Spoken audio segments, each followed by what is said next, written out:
Hey folks, Lee Smith, Spouses Buying Houses. This is I'm going to run some numbers on a house that an owner of ours just sold. And I'm looking at the numbers as if I was the buyer on this deal, or you were the buyer on this deal. And let's run these numbers.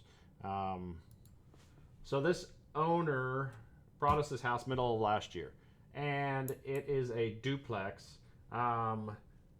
And we ended up having to evict a tenant, and then we ended up having to redo the unit, put extensive amount of repairs into the other side of the unit, and then the owner had us listed for a while at higher prices, and we kind of fished the market trying to get the best rents we could get, and it took a while, and we finally got it rented out. Anyways, about 3 months, 4 months later, he decided to sell it. So he sold this property. And so I'm going to run the numbers as if you or I were the buyer on this deal. And this is sold. So he actually sold this to someone. So, all right. So the combined rent on the duplex is $17.75 a month. Our normal vacancy credit loss on multifams is the vacancy is 12%. That's about a month and a half a year. Average maintenance repair cost is about 10%. That's I don't care who you are. When you buy a house, you're going to have to put some work into it. There's going to be some deferred maintenances that you're not going to realize. So the first couple of years, you're going to have more expenses than you figured. So I always figure this at 10%. Accounting, legal, and advertising, it's about 3.5%. A little bit of fluff in there, maybe, but you probably will need it. And property management fees are probably about 10%. So $17.75 a month. The taxes on this property are $21.81 a year. This owner pays water and sewer, and I'm going to guesstimate. I never saw the water bills because he had it in his name, but I'm going to guesstimate it's probably about $65 a unit per month, and so about $130 for the year.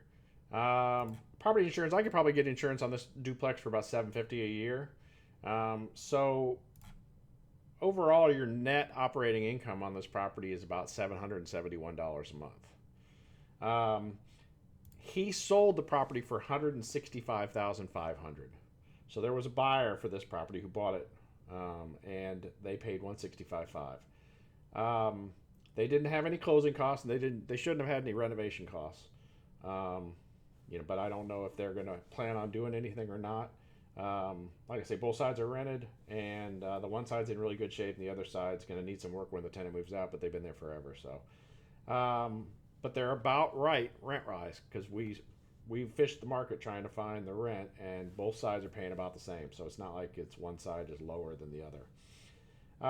So if you did the 165.5, that's what you pay for the property. Your cap rate, if you paid cash for this property, no loan, if you paid cash for this property, your return would be about a 5.6% return. Is that a good number for you or for me? That's for you to decide. If we got a loan, let's say they got a 30-year loan and it was a 70% loan, right? 70%, 30 years, let's say it's 6.5% interest, then their mortgage payment is $732 a month.